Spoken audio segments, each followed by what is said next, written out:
একজন সিংহ আরেকজন সিংহর খবর রাখে, একজন আলেম আরেকজন আলেমের মহব্বত আর খবর রাখে, একটা চোর আর একটা চোরের খবর রাখে, একটা গাজারু আর একটা গাজারুর খবর রাখে, আরেকটা মদ যে খায় চোয়ানি খোর আছে ওটা আরেকটা চোয়ানি খোরের খবর রাখে। আজকে কয় গিলাস মারছি, কয় বোতল মারছি, কয় ভালোই মারছি, বিকালে 2 বার সকালে 2 বার, অসুবিধা নেই, রাত্রে আবার একবার মারি ঘুমাবো।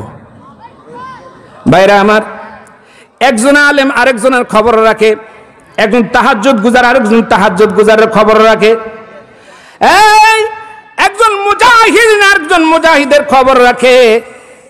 ভাইরা আমার, জেলখানার ভিতরে আহমদ বিন হাম্বলকে জালেমেরা ভর্তি করে দিলেন।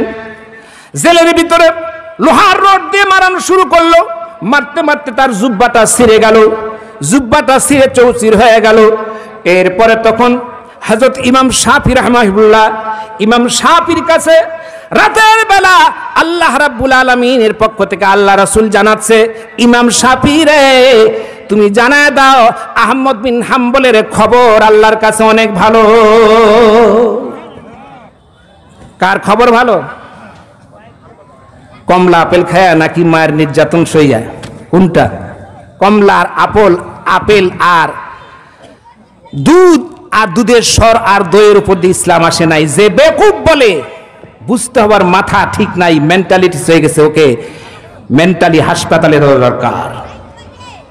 উত্তপ্ত রক্তের বন্যার উপরে উত্তপ্ত টকবক করা তেলের কড়াইয়ের উপর দিয়ে ইসলাম আসছে, প্রতিষ্ঠিত হয়েছে, ঠিক না বেঠি? ভাইরা আমার, ইমাম শাফি রহমতুল্লাহ আলাইহি খবরটা জানাবে জেলদানের ভিতরে, জালেমের জেলদানের ভিতরে খবরটা পাঠানোর জন্য তার খাদেমকে পাঠায় দিল। কার খাদেম মনে আছে আপনাদের? কার খাদেম? শাফি রহমতুল্লাহ আলাইহির খাদেম। খাদেমকে পাঠাই দিল, চিঠি লিখে দিল, তুমি জানায় দাও আহমদ বিন হাম্বলকে, জানায় দাও আল্লাহ রাসূল তার জন্য অনেক কিছু ভালাই রাখছেন।